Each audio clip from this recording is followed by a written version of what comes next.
18일 목요일 고린도전서 11장 17절로 34절 평등의 식탁인 성찬입니다. 사도께서 성찬에 관해서 쓰신 것은 성찬의 절차를 가리키기 위해서가 아닙니다. 너희의 성찬 모임이 유익이 되지 못하고 도리어 해로움이라고 하십니다. 부유한 자들은 음식을 독점하고 가난한 자들은 소외되었습니다.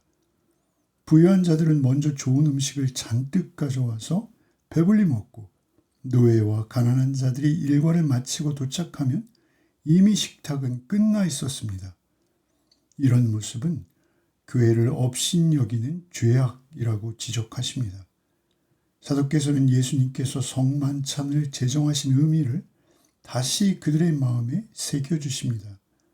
그들이 먹는 떡과 잔이 무슨 의미인지를 예수님께 들은 대로 전하시며 다시 기억나게 하십니다. 성만찬을 함께 나누는 교회는 십자가 공동체로서 자신을 비우고 타인을 품는 방식으로 주님을 기억해야 하는 것을 말씀하십니다. 17절로 22절입니다. 내가 명하는 이 일에 너희를 칭찬하지 아니하나니 이는 너희의 모임이 유익이 되지 못하고 도리어 해로움이라. 먼저 너희가 교회에 모일 때 너희 중에 분쟁이 있다 함을 듣고 어느 정도 믿거니와 너희 중에 파당이 있어야 너희 중에 옳다 인정함을 받은 자들이 나타나게 되리라. 그런즉 너희가 함께 모여서 주의 만찬을 먹을 수 없으니 이는 먹을 때 각각 자기의 만찬을 먼저 갖다 먹음으로 어떤 사람은 시장하고 어떤 사람은 취함이라. 너희가 먹고 마실 집이 없느냐? 너희가 하나님의 교회를 업신여기고 빈궁한 자들을 부끄럽게 하느냐? 내가 너에게 무슨 말을 하랴? 너희를 칭찬하랴? 이것으로 칭찬하지 않노라. 사도께서는 17절에 충격적인 말씀을 하십니다. 너희의 모임이 유익이 되지 못하고 도리어 해롭다 하십니다. 교회에서 모이는데 그 모임이 해롭다 하십니다. 어떻게 이런 일이 가능할까요? 당시의 성찬은 지금 우리가 드리는 성찬 예식과는 방식이 조금 달랐습니다. 저녁 식사와 같은 애찬과 성찬이 함께 행해지고 있었습니다. 부유한 사람들은 먼저 와서 자기끼리 먹어버리고 가난한 성도는 나중에 와서 남은 음식조차 먹을 수 없었습니다. 성찬이 부유한 사람들만을 위한 자기 잔치가 되어버렸습니다. 반면 하루 종일 고된 노동에 시달리던 노예나 가난한 노동자들은 늦은 시간에 굶주린 배를 움켜쥐고 도착했습니다. 부유한 자들은 배불리 먹고 취해서 가난한 자들의 소외감과 굶주림을 외면하는 결과가 되었습니다. 사도께서는 경노하시며 22절에 외치십니다. 너희가 먹고 마실 집이 없느냐? 너희가 하나님의 교회를 업신여기고 빈궁한 자들을 부끄럽게 하느냐? 사도께서는 이런 행동을 단순히 예의 없는 행동으로 책망하시는 것이 아닙니다. 이런 행동은 복음에 대한 배반이라 하십니다. 이 식탁의 이름은 20절에 주의 만찬입니다. 원어적으로 주께 속한 만찬, 곧 주의 식탁인 것입니다. 주의 것인 그 자리에서 주님은 잊혀져 버렸습니다. 주의 이름으로 모여서 약자를 무시하고 짓밟는 결과를 만들고 말았습니다. 세상에서 가져온 서열의식, 체면과 비교의식이 드러난 것입니다. 십자가를 경험했다는 것은 무엇입니까? 세상의 가치관에 대해서 죽고 하나님 나라의 가치관으로 다시 태어난 것을 의미합니다. 그러나 그들은 여전히 세상의 논리로 내 배를 먼저 채우는 이기심, 내 편을 먼저 챙기는 파당의식, 나보다 연약한 교우를 먼저 돌보지 못하는 그 무감각함으로 교회를 세상과 다름없이 만들어 버린 것입니다. 주의 만찬인 떡과 잔은 교회를 하나 되게 하는 주님의 몸과 피가 되기는커녕 신분의 차이만 확인시켜주는 상처의 자리가 되고 말았습니다. 우리가 삭막한 세상 속에서 주님의 교회로 서갈 수 있는 것은 십자가로 구원받은 성도라는 그 평등한 정체성을 간직할 때에만 가능합니다. 주님께서 자신을 내어주심으로 교회를 세우셨듯 우리도 나를 내려놓고 서로를 세우며 하나 되어 갈 때 진정한 주님의 몸된 공동체가 될 수 있습니다. 23절로 26절입니다. 내가 너에게 전한 것은 주께 받은 것이니 곧 주 예수께서 잡히시던 밤에 떡을 가지사 축사하시고 떼어 이르시되 이것은 너희를 위하는 내 몸이니 이것을 행하여 나를 기념하라 하시고 19회 또한 그와 같이 잔을 가지시고 이르시되 이 잔은 내 피로 세운 새 언약이니 이것을 행하여 마실 때마다 나를 기념하라 하셨으니 너희가 이 떡을 먹으며 이 잔을 마실 때마다 주의 죽으심을 그가 오실 때까지 전하는 것이니라. 사도께서는 고린도 교회 공동체의 비극과 미성숙을 인간적인 위로나 훈계로 접근하지 않으십니다. 성찬의 본래 의미를 주님의 말씀을 전함으로 주님의 마음을 전하십니다. 23절에 내가 너희에게 전한 것은 주께 받은 것이다. 이 말씀은 그냥 지나칠 수 없는 말씀입니다. 이 성찬은 인간이 고안하거나 인간이 만든 것이 아니라는 것입니다. 주께서 직접 만드신 것입니다. 주께서 잡히시던 밤에 떡을 가지사로 시작됩니다. 주께서 잡히시던 밤, 그 배신당하신 밤, 제자들은 잠들어 버렸던 그 밤, 주께서 가장 외로우셨던 그 밤, 주께서는 떡을 들어 감사하셨습니다. 24절에 축사하시고 떼어라고 하실 때 축사라는 단어, 유카리스테오는 성찬, 곧 유카리스트라는 단어의 어원으로 감사하셨다는 뜻입니다. 어떻게 십자가를 눈앞에 두고 감사하셨을까요? 자신이 무너져 내리는 자리에서 감사할 수 있었던 것은 성부 하나님을 향한 절대적 신뢰에서 나온 것입니다. 죽음 너머를 보시고 부활을 확신하시기에 감사가 가능한 것입니다. 그리고 그 떡을 떼시며 말씀하십니다. 이것은 너희를 위한 내 몸이니. 여기서 우리는 떼어라는 단어를 기억해야 합니다. 예수님께서는 자신의 몸을 떼어 부셔서 대속의 제물로 주셨습니다. 사도께서는 고린도 교회의 그 이기적인 식탁 앞에 예수님의 찢기신 살과 흘리신 피의 식탁을 대조시키시는 것입니다. 몸에 이어서 이 잔은 내 피로 세운 새 언약이다 말씀하십니다. 여기서의 새 언약은 예레미야서 31장의 성취입니다. 옛 언약은 돌판 위에 새겨졌다면 새로운 언약은 피로 우리의 마음에 세워진 것입니다.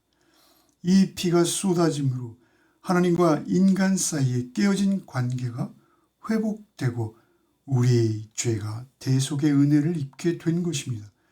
흘리신 피의 의미와 그 가치를 마심으로 그 확증된 하나님의 사랑으로 인해 감히 하나님 앞에 나아갈 수 있게 된 것입니다. 결과 26절에 너희가 이 떡을 먹으며 이 잔을 마실 때마다 주의 죽으심을 그가 오실 때까지 전하는 것이니라 말씀하십니다. 성찬은 단순히 과거의 사건을 추억하는 종교의식이 아닙니다. 성찬은 이제 내 유익을 위해 살지 않고 나를 위해 몸짓기신 예수의 생명으로 살아갈 것을 고백하는 사건입니다.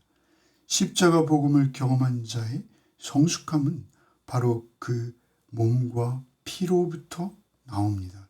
예수님의 찢기신 살과 그 흘리신 피가 내 안에 들어와 내 몸을 타고 흐르는 생명이 된 것을 믿는 사람, 그가 그리스도인입니다. 그때 자신의 욕심을 볼 수 있으며 더욱 겸손하고 오래 참으며 상대를 배려하며 섬길 수 있는 인격이 되어집니다. 십자가에서 확증된 사랑 안에서만 교회는 하나 될 수 있습니다. 27절로 34절입니다.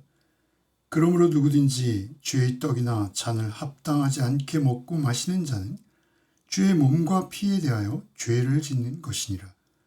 사람이 자기를 살피고 그 후에야 이 떡을 먹고 이 잔을 마실지니 주의 몸을 분별하지 못하고 먹고 마시는 자는 자기의 죄를 먹고 마시는 것이니라.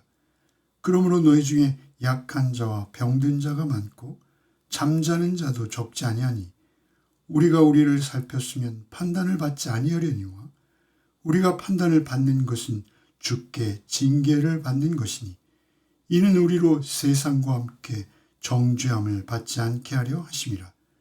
그런즉 내 형제들아 먹으러 모일 때 서로 기다리라. 만일 누구든지 시장하거든 집에서 먹을지니 이는 너희의 모임이 판단받는 모임이 되지 않게 하려 함이라. 그 밖의 일들은 내가 언제든지 갈 때 바로 잡으리라. 사도께서는 27절에 누구든지 주의 떡이나 잔을 합당하지 않게 먹고 마시는 자는 주의 몸과 피에 대하여 죄를 짓는 것이라 말씀하십니다. 이 말씀을 대개는 죄가 많은 자들은 성찬에 참여할 자격이 없다라는 의미로 받아들입니다. 그러나 이 말씀은 그런 의미가 아닙니다. 여기서 합당하다라는 것은 방식에 관한 말씀입니다. 공동체를 무시하고 타인을 짓밟으면서 주의 죽으심의 의미를 저버리는 방식, 그 방식으로 성찬에 나오는 것을 경계하신 것입니다. 그래서 28절에 사람이 자기를 살피고 그 후에야 이 떡을 먹고 이 잔을 마실지니 라고 말씀하십니다. 여기서 살핀다라는 것은 금을 불 속에 넣어 순도를 검증한다라는 뜻의 단어입니다. 가볍고 형식적인 방식이 아니라 내 삶이 정말로 십자가의 방향을 향하고 있는지를 깊이 점검한다는 것입니다. 나는 공동체 안에서 약자를 소중히 여기고 있는가? 나는 성찬의 자리에 와서도 나의 우월감을 내려놓지 못하고 있지는 않은가? 내가 주의 몸된 교회를 참으로 주의 핏값으로 산 공동체로 대하고 있는가? 그것을 순도 높게 검증하라고 하신 것입니다. 29절에 주의 몸을 분별하지 못하는 자는 자기의 죄를 먹고 마시는 것이라고 하시죠. 여기서 주의 몸은 두 가지 의미입니다. 첫째는 성찬의 떡인 그리스도의 몸이며 또한 동시에 다른 하나는 교회라는 그리스도의 몸으로서의 공동체를 가리키고 있습니다.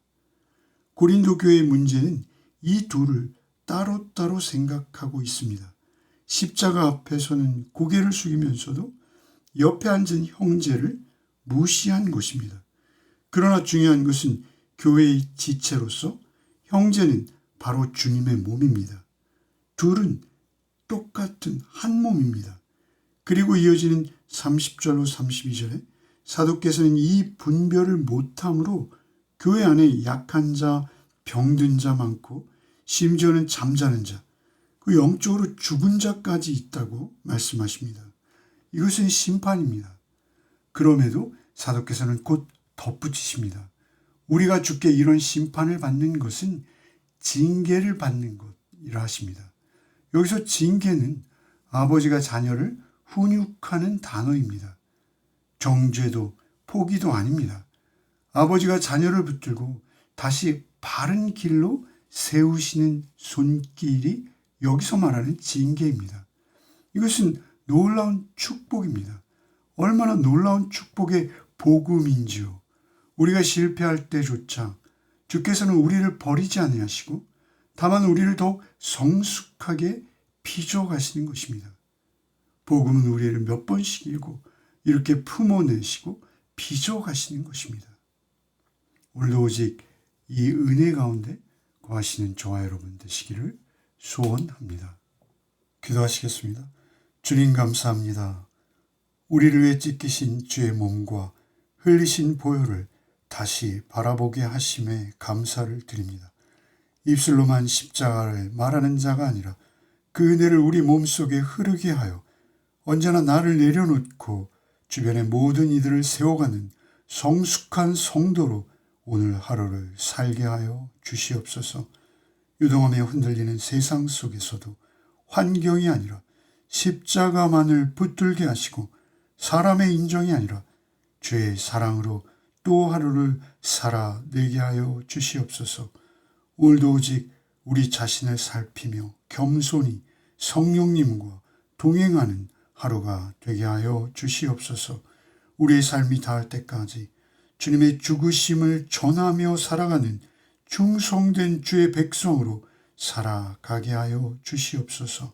모든 말씀 우리 주 예수 그리스도 이름 받들어 기도하옵나이다.